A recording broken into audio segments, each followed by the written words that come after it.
else aside from what I sent you? No, but we're kind of live, so it's okay. We'll edit the video in the beginning. I had to click on it. So anyway, hi everyone. Welcome to a day in the life of a volunteer. With us, we have 4 volunteers serving in Madagascar. My name is Najma Bawa, and I'm a country desk officer here in Peace Corps, Washington, in Washington, D.C. I served in Kenya from 2012 to 2014, and been working here at headquarters for about 1.5 years. I welcome you all to this chat, and so we can get to know more of the volunteers. I'll turn it over to Mariana. Hey everybody, I'll stand over here. Hi.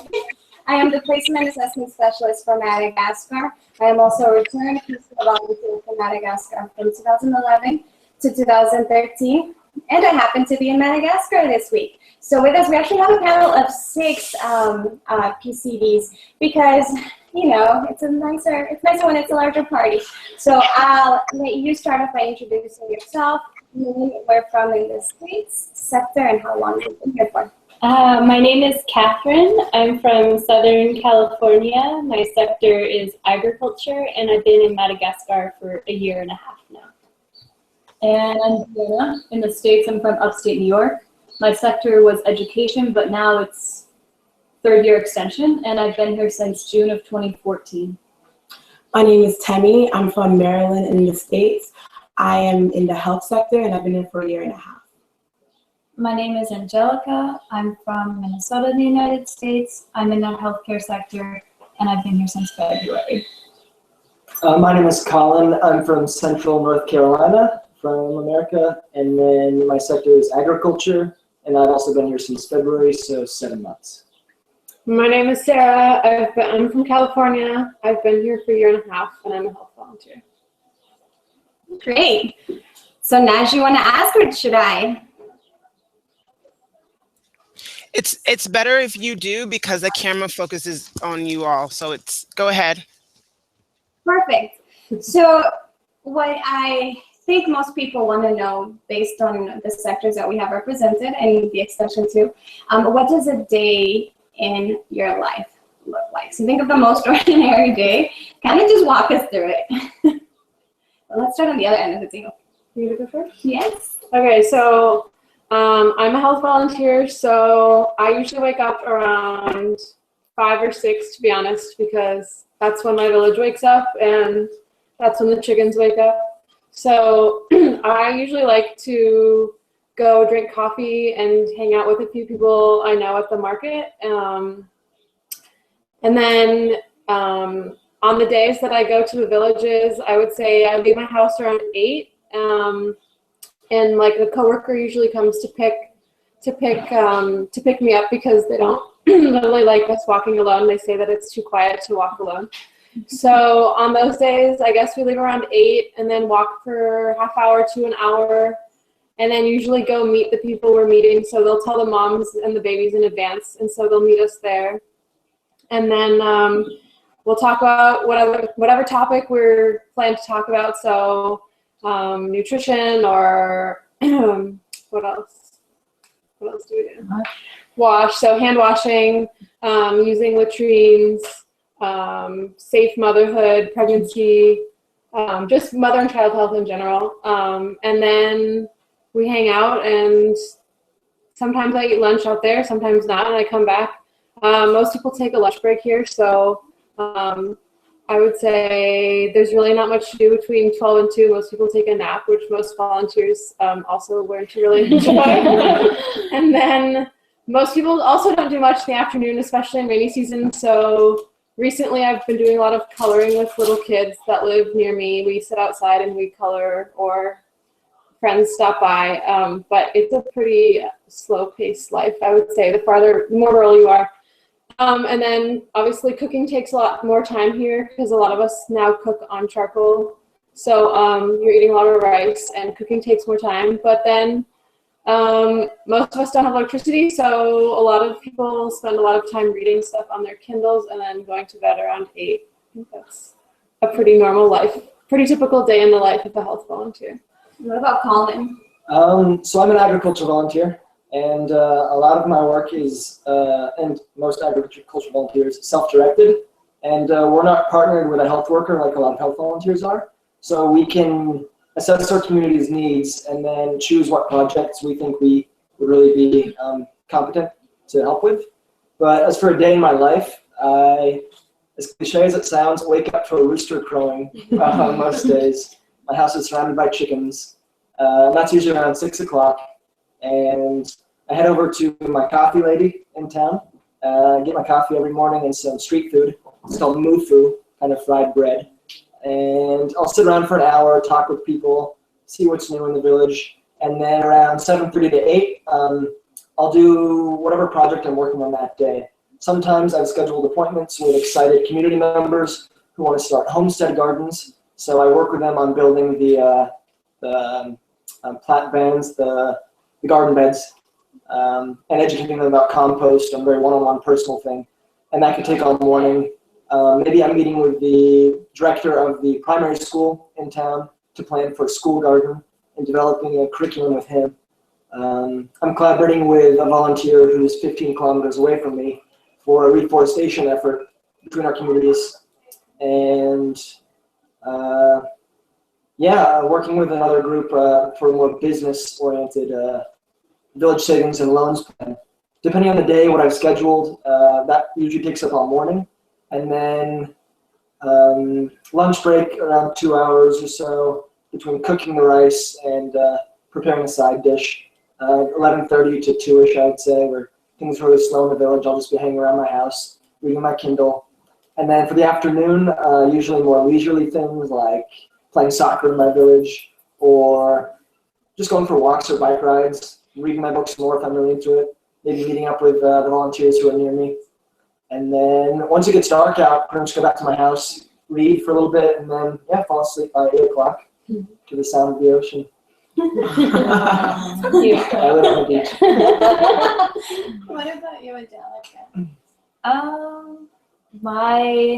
Like the other two volunteers have just said, wake up to chickens every morning. And actually they start-ish around 3 because they're psycho. And then it starts to get more and more by 5 or 6. I'll wake up and I'm not a morning person, so I kind of mosey around and kind of do my own thing in the morning and feed my cat and just do random stuff. And I also most volunteers have their coffee person. Coffee becomes a huge thing. But the girl before me actually built a bakery, so I'll go and hang out with some of the women in that Fiambana or what do you call it? Organization. And I'll do that, and then I'll usually get started going out into my Fukantanis at around 8 or 9. Otherwise, if there's a meeting at the commune, I live really close to my CSB or hospital or the what do you call the commune? What's a commune? A government building. If there's meetings there, I'll stay in my village. Otherwise, I'll go out into my Fukantanis and I'll meet up with, my outlying villages and meet up with my healthcare workers, and we'll teach on specific subjects. Like Sarah was saying, healthcare has specific divisions. So you're looking at either mother or childhood health related with nutrition and stuff like that. You could be I've weighed a ton of babies, which is crazy and stressful, but it's a good kind of monotonous, you feel like you're getting a lot of work done type activity. And then depending on how far the outlying villages are, I will either stay out there or I'll come back, because some of mine take windy paths through woods or over rice fields and across rivers and through mud up to your knees, but they're all good adventures anyways. So walking, even travel takes a long time, cooking takes a long time, but so I'll do that, and then I'll come back, and like they were saying, afternoons are slower. After lunch, pretty much people just chill out, hang out. I don't talk with people in my community, and just you learn more about the culture and more dancing, learn about different like crafts and arts that they do, and then I'll like go home and start cooking at around 5. I'll be in bed at like 7 and go to sleep.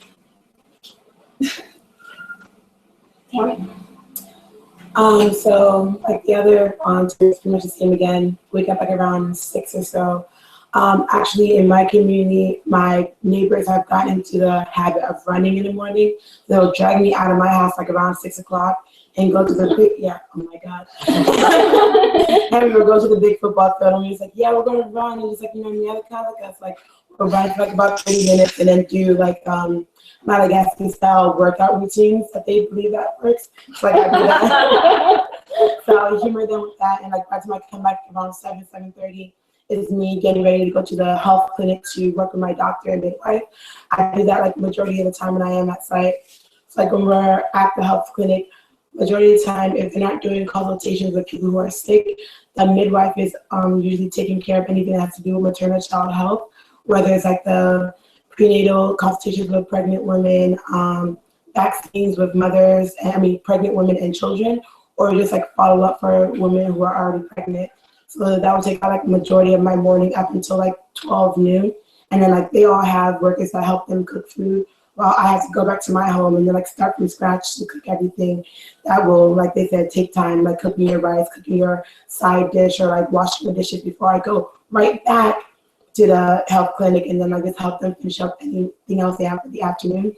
Most of the time my afternoons are not as long because it's like everyone who really had things to do with the doctor or the midwife will come in the morning, and in the afternoon will be strictly people who are sick and want to speak with the doctor. That will be like times that like me and my midwife will discuss about programs we want to do within the community, and we will discuss about other ways that we can bring different health topics from the health clinic to the outlier villages and to the other community health workers.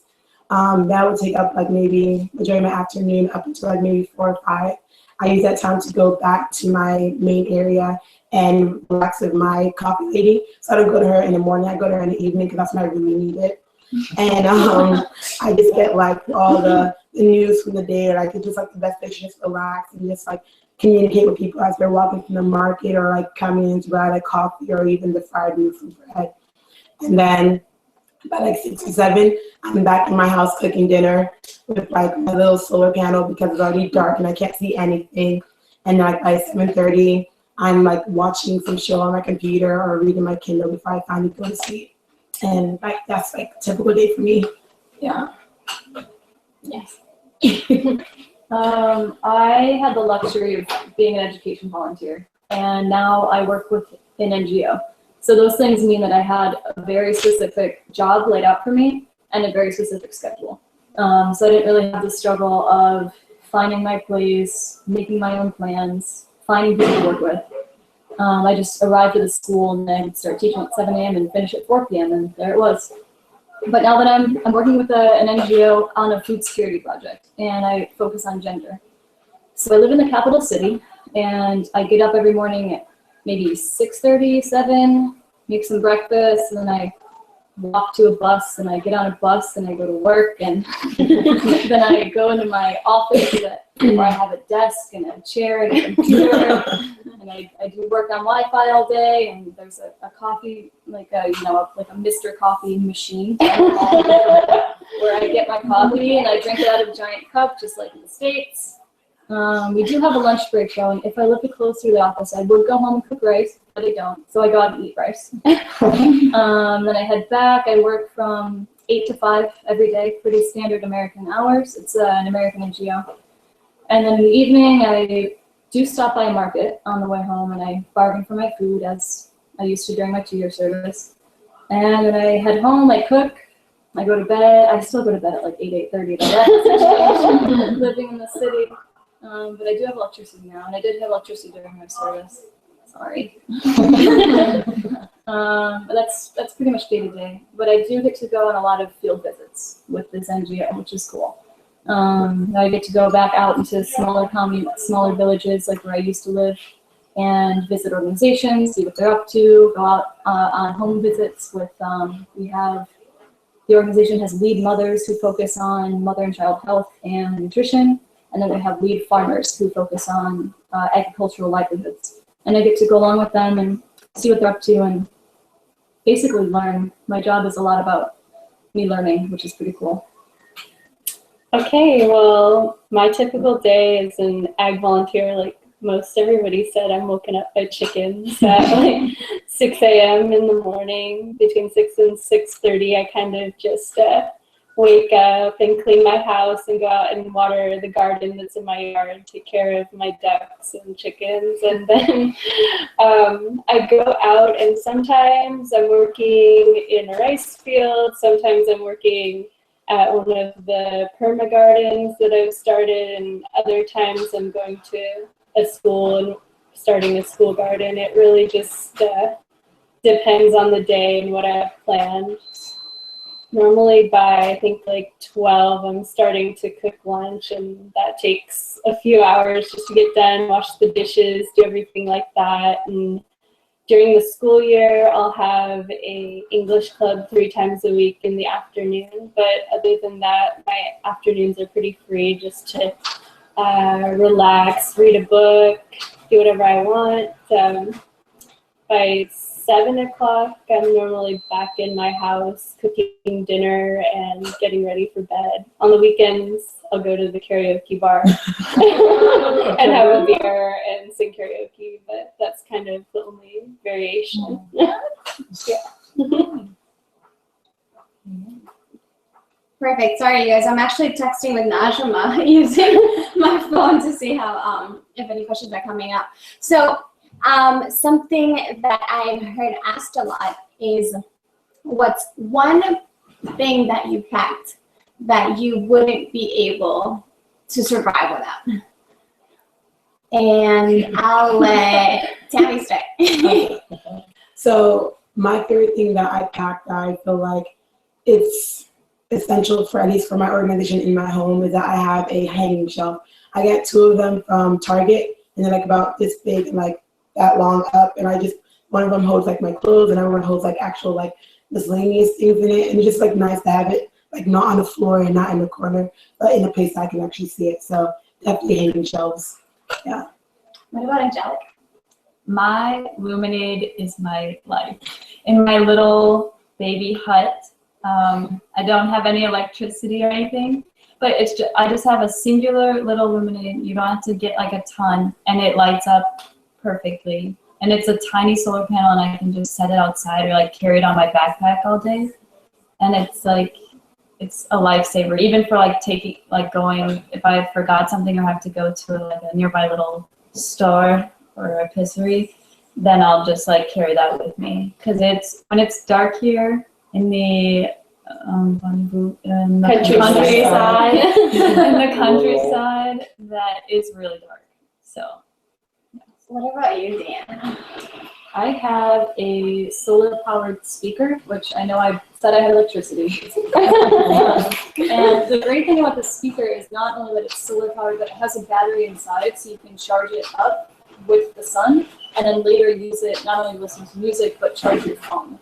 So it's like a power bank that plays music, and also it's solar, so it's amazing. I love it. Who's next? Okay. Yeah, something that I had always sworn off in the States were Kindles and e-readers. I was always about the physical books, smelling the pages, turning the pages, really big into that. And I got a Kindle as a Christmas present right before I left for service, and it turned out to be the best recreational tool I could have asked for. Book exchange among volunteers is huge, so you can get thousands and thousands of books to read at your whim, and you'll have a lot of free time to read these books. And it's long-lasting battery too, so you can go 2 weeks on a charge. Just something you can bring books, of course, physically, but you'll go through them really quickly. So having an e-reader, I think, is super important. Can't see the person on the left, so I'm gonna try to scoot this back a little bit more. I don't know what left is. Which left is? Kat, what about you? Oh, that's good. Back of your chair towards 10. Kat, what would have been a thing for you? Definitely my pillow. There's not like a lot of great pillow options here in country. And I also really I brought like fitted sheets for my bed. I think it's harder to find nice sheets here. So, yeah. So much exciting. And so, like, I think your bed's really important. You want it to be comfortable, and yeah. So those two things are really a big deal. Everything has pretty much been said, but I guess bring a hard drive or two that have a lot of memory because the media is bountiful here. So anyway, yeah, bring at least a terabyte, maybe 2. So. Another question that came up. Do you all have running water? No. Any of us have one? No. So can I get She lives in the capital. Education. Can Angelica, how do you get your water? Well, there's a well that's near my house, but within these past few months, because it's getting hotter, the water becomes like really, really dirty. Usually, we're in the East Coast region right now, which gets a lot of rain usually. And when there's enough, the water's clean. But now it's really, really dirty.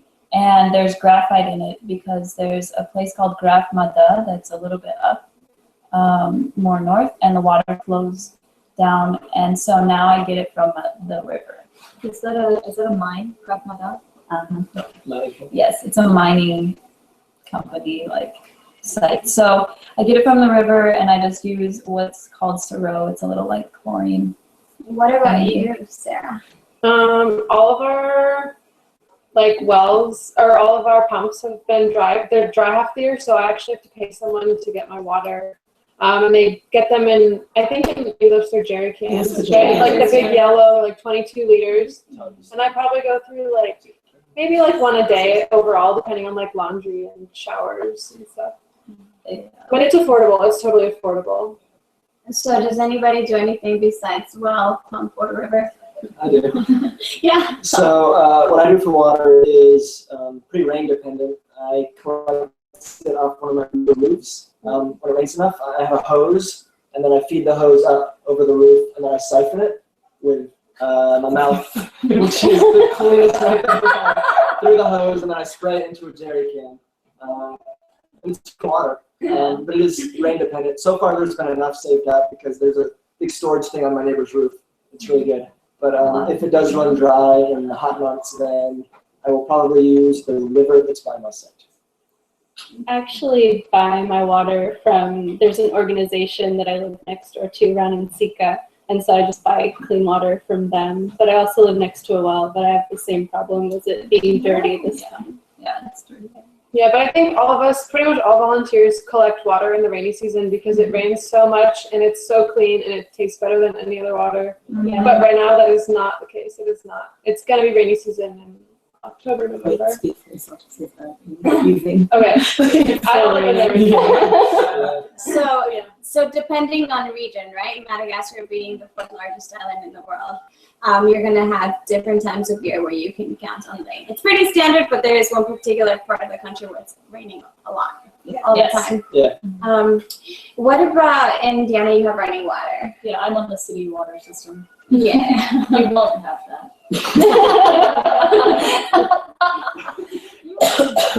Tell us about food. Can two of you think of your favorite Malagasy discovery in terms of food?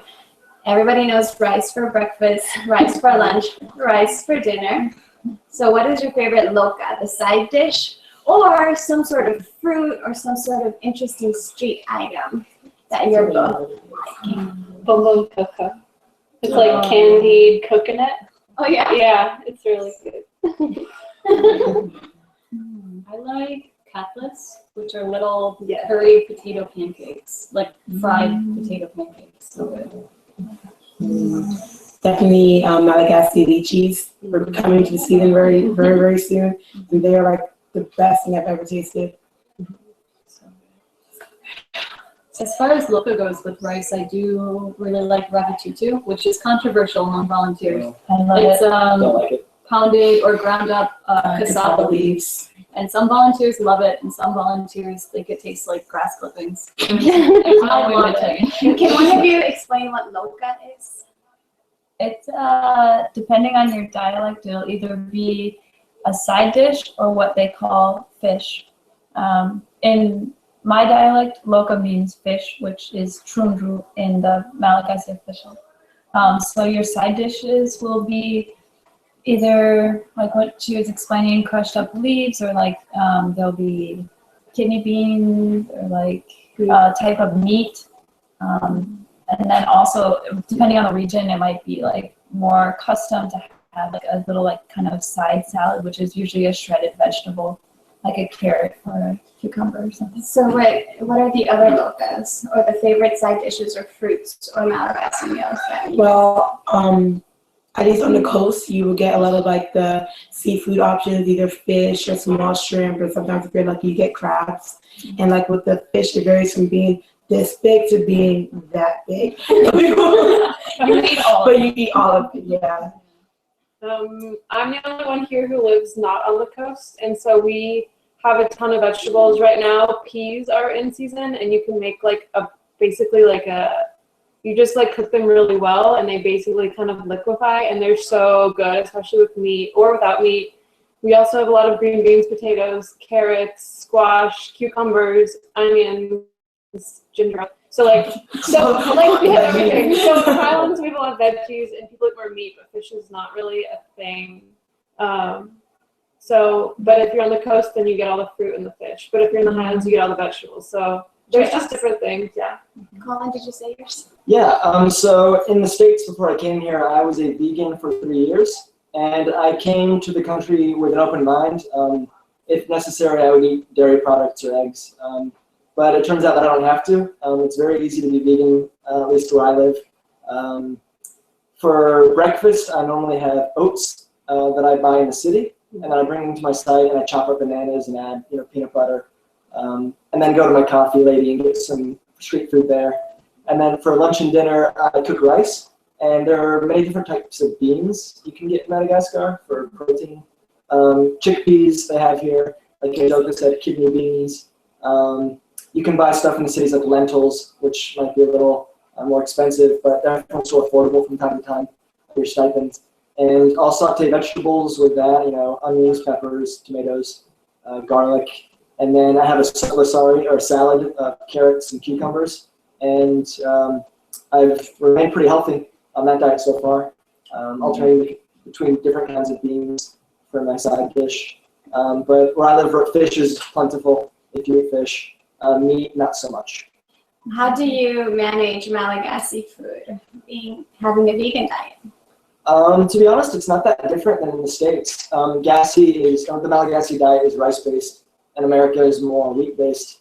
But once you get used to the rice, for me at least, I ate a lot of beans in the States, ate a lot of beans here, vegetables, and then fresh fruit. It's a lot of whole foods with, big portions of rice. Go ahead. There are different kinds of rice too you can buy if you want to mix it up. But, like white rice, red rice.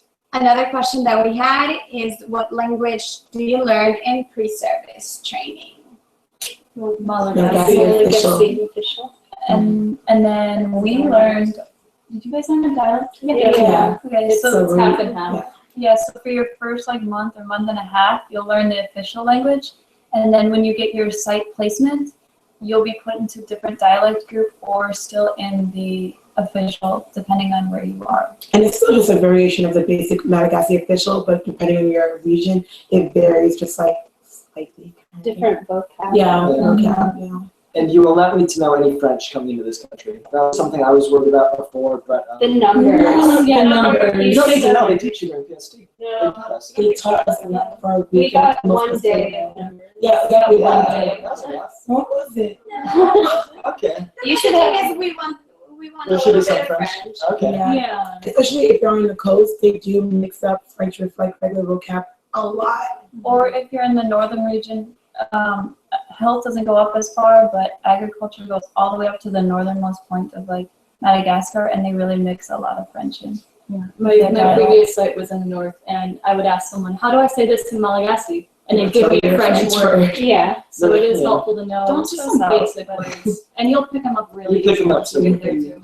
But numbers definitely. Definitely have your numbers down. Yeah, I wish I would have known like numbers. Up to like really high numbers. Yeah. Because, like, so the currency is Ariari, but people use like Malagasy francs and they multiply it by 5. Mm-hmm. And then also the currency here is really weak, so the bills are really big, and so they multiply them by 5, and they're like 60-something thousand, which is like almost no money, but like no big numbers, like up to like hundreds of thousands.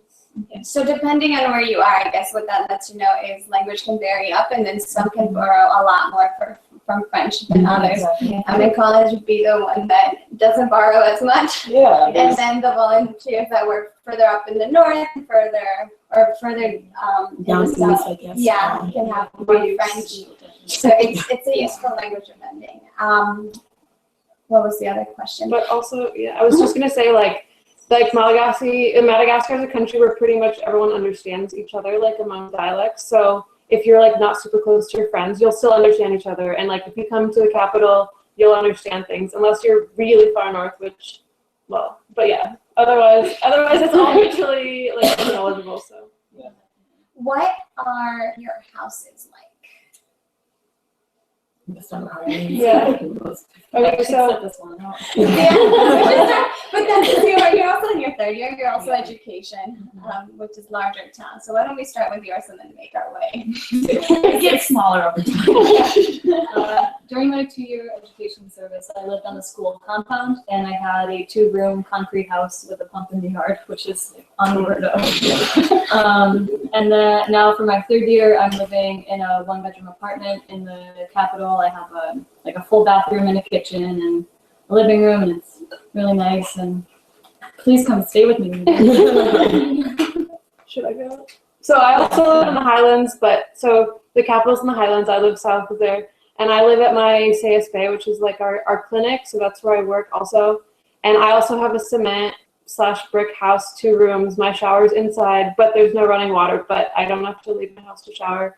I have a fence in the yard, and I have electricity because they have solar panels at the CSB. But that is not the norm with health or ag volunteers. But everyone else, yeah. Yeah, so I live on the East Coast, and the most common method of housing near the ocean and the coast is using a type of tree called ravinala, which is the passenger palm, I think. So it's a thatched wood hut with the leaves as a roof, and it's a very sturdy material, especially good for circulation of air during the hot months, which will be very useful. Africa hot. But yeah, I have 2 rooms, which is bigger than most thatched huts are 1 room. And it's an older house that was built, I think, 10 years prior, and it happened to be not in use. Yeah, so the community offered it for me when a Peace Corps volunteer was requested. And I love it. Mine is the same type of material, built out of the same type of materials as Colin's, so it's the wood and the ravinala with the leaf roof. It is a singular room house, maybe about 4 meters by 4 meters. So everything's kind of all just in one, your kitchen, your bedroom, living room. I don't have a shower or a bathroom in the house. It's quite a distance off, so you walk. I do have a fence though, and a volunteer before me that I replaced built a garden, so that's cool. And mine's built up. I live on the coast like Colin, but my site in particular is by a river instead of the ocean, so it's really prone to flooding because it gets the rains if like a cyclone comes, but it doesn't have like sand. So, yeah. So your house is like on stilts, so to speak? Yeah, it's higher up. There's a few stairs to get into my house. It's on stilts. Yeah. Yeah. So I'm also on the East Coast like them, but my house is cement with a tin roof. It's 2 rooms. My house is not a normal house to have. I actually moved and I got an old teacher's house. So it's basically cement with 2 rooms, and then like the roof and the house actually have like a space like that much, and then like the tin roof at the top. And yeah, and then like my shower and my toilet is both outside and it's enclosed with like a fence.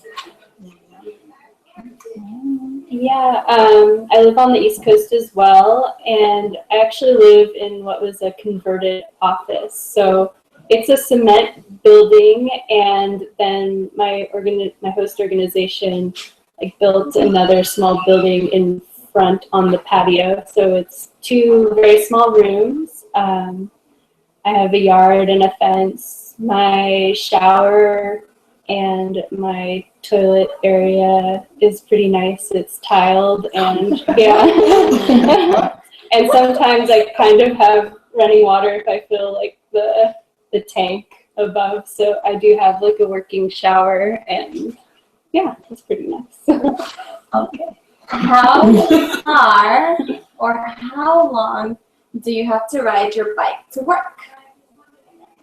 If you have to, or how often in a week would you say? So if you live in the Highlands, the roads are really bad, and I gave my bike back to Peace Corps because half of it is like hiking straight up a mountain of rocks, and the other half is going through rice paddies. So a lot of us walk instead of biking because due to mud, rocks, mountains, rice paddies, or any of the above. But a lot of coastal people bike, right? Yeah, I'll bike to my further Pukentanese or outlying villages, and then I'll walk to the ones that have those paths like Sarah was talking about, the ones that cut through the woods or you have to go over a river or something. But it's really helpful. I used to live farther away from my health clinic, so I had to bike about like 3.5 kilometers to my health clinic every day.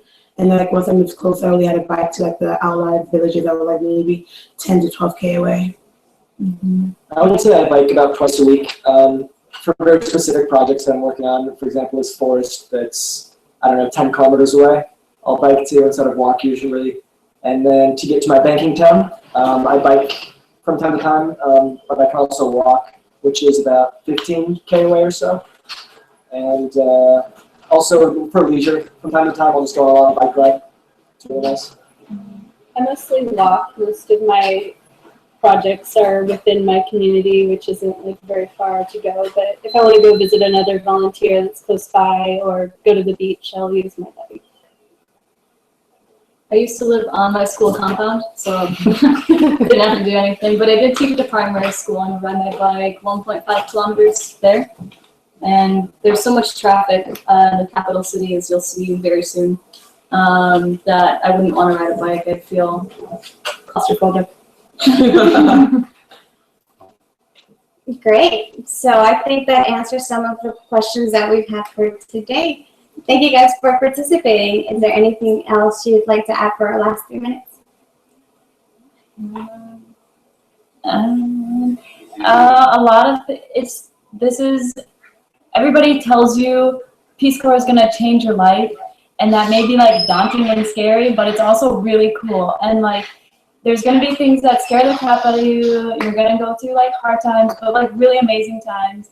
We're all like super excited to meet you guys. Like come in, make Madagascar a good place to be and work as a Peace Corps volunteer.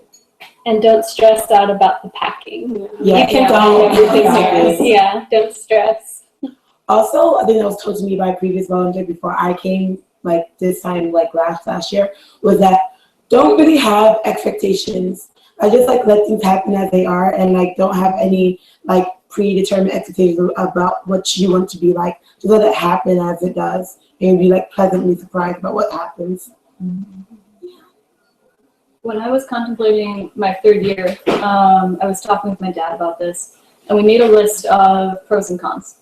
And it's if I were to stay, I'd be starting a new job in a new city with new people, and it'd be scary.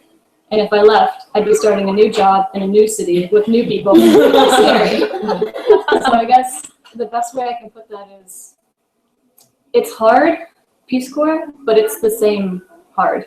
Like, you're always going to have challenges, and you're always going to have an experience that you love. So, I don't know, embrace it. And we're really excited to meet you guys. Yes. So do we have any other extenders in the group? Well, You're considering this. Yeah, I'm going to extend for a third year. So We're a high retention country. yes. Thank you guys for coming. Bye. Bye.